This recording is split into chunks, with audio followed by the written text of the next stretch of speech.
I think when a child is authentic, and they come home and, I had a great day, or, don't accuse them of being arrogant, or I had man, it was a really struggling day. How do we respond to that? Do we welcome them into the conversation? Do we, say, hey, tell me more. I want to know more about these moments. And do we celebrate that? Do we recognize it as valuable that they're comfortable risking other people's reactions to who they truly are? Don't be afraid of the dark. Be careful with stars. Not every light is gonna guide you, baby. Not every light is gonna guide you. Dr. Kathy, today on the Celebrate Kids podcast, in this daily segment, Facing the Dark, I want to look a little bit at parents. I mean, most parents relish the thought of having an easygoing child, right? One who appears to be agreeable and adaptable and easy to get along with. Yes. But there are so many times when this mild-mannered temperament is not all that it's cracked up to be in our kids. And it could be a sign of what therapists are now starting to call fawning. It's when teens are smiling and nodding along with you and keeping quiet despite feeling uncomfortable or angry inside. It may not be that they're just polite. It might actually be something else that's going on inside. It's a stress response. It's what some psychologists are calling it, a form of people-pleasing or appeasement. We just finished teaching here at a pregnancy resource center convention called CareNet, and there I talked about the biggest motivator for many young people is to live an authentic life. Even more than being right, they want to be authentic. Culture tells them the most important part of being human is being authentic. Fawning seems to be like living in that place where the pressure of being right ends up driving the pressure to be authentic away. And many therapists and people in culture are really concerned about this, that kids are being inauthentic and are battling the stress of being right versus being authentic and who they, are in that emotional time or what have you. What do you make of this whole concept of fawning? I think it's fascinating. I think it's really important to understand that there is something going on with quiet kids. So I love that we're talking about this. The kids who look agreeable, that are smiling, nodding along, and keeping quiet, like you said, are often hiding, burying something really deep inside, faking it to make it, not, afraid of disturbing a mom, afraid of making a dad angry. That's not always the case, certainly not always the case. But I do think that that's important for us to think about. And when you were even speaking yesterday with me, and I was sitting there next to you as you were speaking and kind of watching the audience, it was very interesting when you started to talk about the value of being authentic. We don't let kids be authentic. There are adults who can't be authentic, adults who are hiding behind a curtain of shame or, doubting, and they don't think they can let anyone know that they doubt because a strong Christian would never doubt, or, they can't ever look angry because a strong Christian would never be angry. And so we live a fake it to make it life, perhaps, and we appear to have it all together because that would be the way that they define success, and they don't want to be called out. So, man, that's really dangerous. Anybody listening who is able to be authentic, where you can authentically share with your children, man, I had a bad day. Could I tell you what happened? Or yeah, we don't believe in bad days. We believe in bad moments within the day. So, but for a dad, or a mom to say, man, you did not deserve to be treated the way I just treated you. And I am so sorry. Like, that's part of authenticity, to recognize our sin and to apologize and even go all the way to please forgive me. Would you please forgive me? And if you can't yet, I understand why, because I just hurt you and I acknowledge that. And I think that's huge. I think when a child is authentic, and they come home and, I had a great day, or, don't accuse them of being arrogant, or I had man, it was a really struggling day. How do we respond to that? Do we welcome them into the conversation? Do we, say, hey, tell me more. I want to know more about these moments. And do we celebrate that? Do we recognize it as valuable that they're comfortable risking other people's reactions to who they truly are? I think that's so interesting. Do you think that being in a place where a kid would be fawning, they'd be faking it, kind of, I don't even know if it's faking it. They're going along to get along, right? It might not be faking it, but they might actually feel like, I really don't want to stir the pot here, so I'm going to nod and go along with this because mom likes it, or because dad, is happier when this happens, and I like a happy dad. And Yeah. to do that.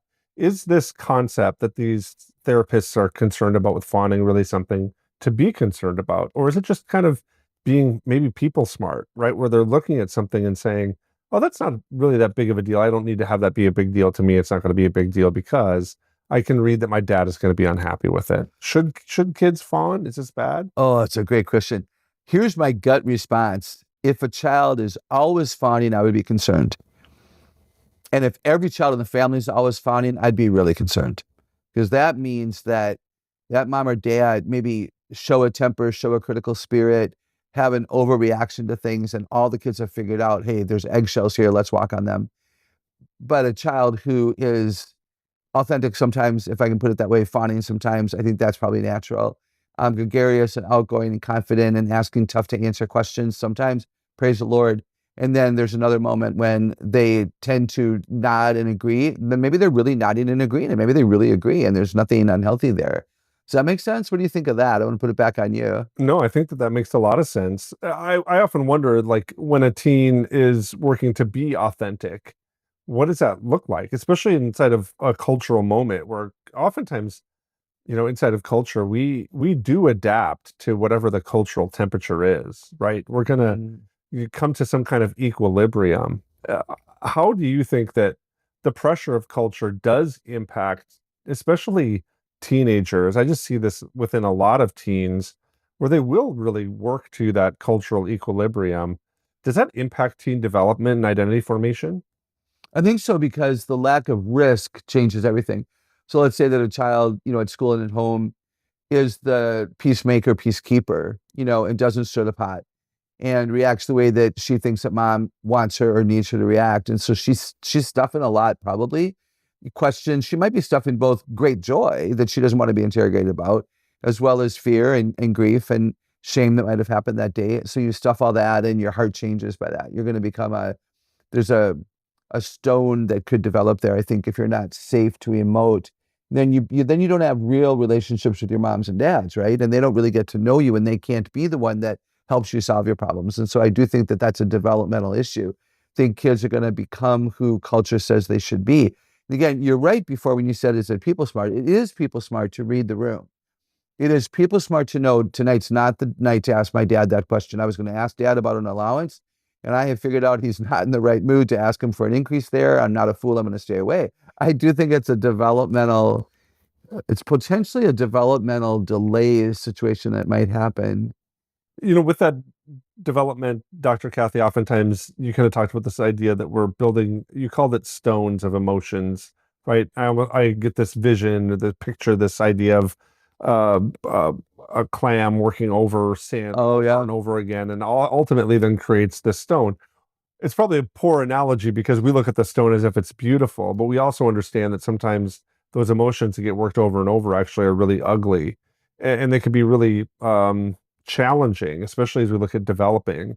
And we could say that somebody's underdeveloped or maldeveloped because or malformed would be the word to use, right? Yeah. Because they have worked over and over again these emotions that they've never been able to express. And fawning really kind of revolves around this idea that we're inhibiting emotions from being expressed, and we're keeping conflicting emotions inside that ultimately, I would say, maybe those conflicting emotions end up impacting relationships, right? My conflicting emotions, I'm looking at this and saying, these emotions that I have are going to cause some kind of stir inside of this relationship. And relationships, quote unquote, grow when things are going well. We Uh, feel like they're growing when things are going well. How should we teach our kids then to express themselves, knowing that fawning really is something at the same time that culture really wants our kids to do? yeah. Because we're taught in culture that good relationships don't have problems, that they don't have Whoa. conflicts. Yeah, which again is a lie. So that's interesting that you bring that up. Really glad you did. What if let me back up and say, what if in our homes with moms and dads and grandparents, with our kids, if we sense that they were unable or unwilling to talk with us, that we call that out and we say, Jessica, you look hesitant are you telling me the truth? Because I'm here for you. Like I'm your mom. Like I want to know your heart. What's going on? I think you were going to talk, and then I saw you shut yourself down. So I wonder if parents need to get better at being people smart and to notice that their kid, in this particular instance, is not quiet inside. She's just quiet outside. And maybe we need to get better at modeling, hey, you can trust me. I've got the time now. I've told you when I mean it. There's nothing you can tell me that's going to cause me to love you less. What's going on?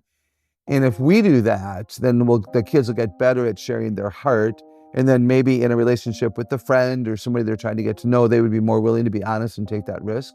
And maybe they would even be the ones to say to a friend, hey, what's up? Why are you so quiet? Why are you hesitant? I thought we were in a better friendship. So maybe that's valuable. Like, do we really care? Do we care about the inside of a person? And can we handle that?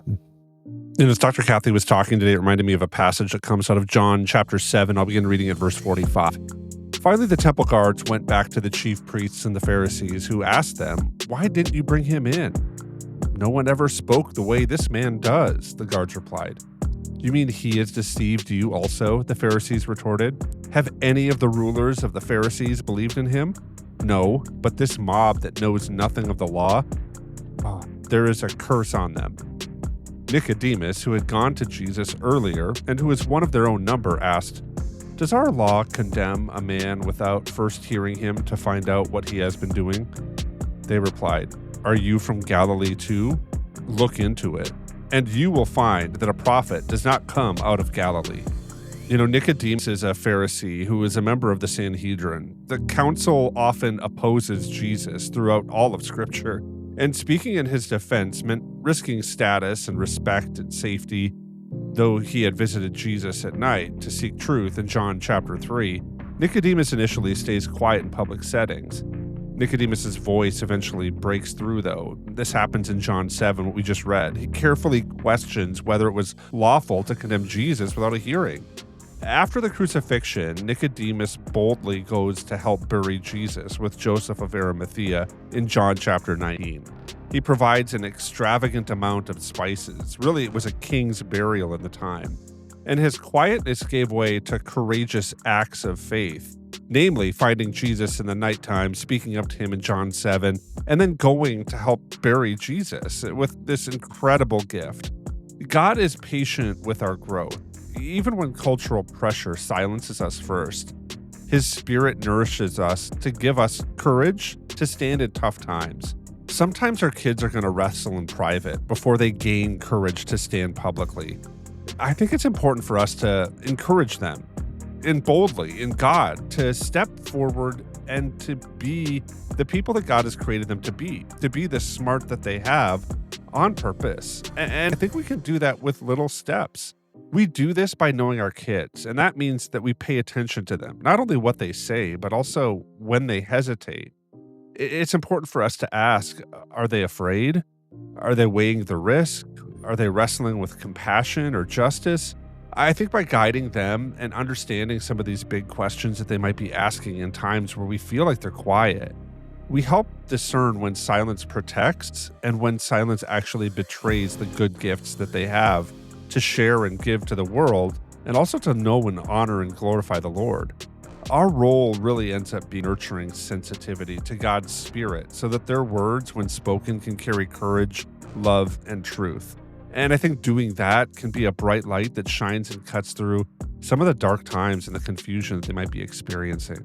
If you're looking for more on this, Dr. Kathy has a great book called Start with the Heart. It opens up some of the different things that we can do to help motivate our kids. Some power words in there and some conversation starters that can really be helpful in tough times.